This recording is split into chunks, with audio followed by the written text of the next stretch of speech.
Hivi yule kijana wako ulisema amesoma mpaka kidato cha ngapi? Alishia form 6 and then akashindwa mtihani. Yuko tu pale nyumbani amekaa tu. Sidhani kama ataweza. No. Ataweza. Umesahau mimi ulivyonichukua na kuniweka hapa. Nilikuwa mbumbumbu kabisa. Nilikuwa sijui kitu chochote. Lakini mambo yote nimejifunza hapa. Mlete kesho na kesho hiyo aanze kazi mara moja. Okay, usijali. Nitamleta hajapoteza wakati kidogo. That's good old boy. Safi sana.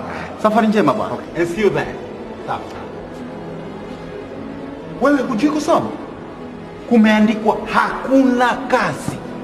Lakini mzee, nimeona kwenye gazeti. Sasa utakuwa unashindana na ubao na maamuzi yote kwenye chuo. Sikia. Hakuna kazi.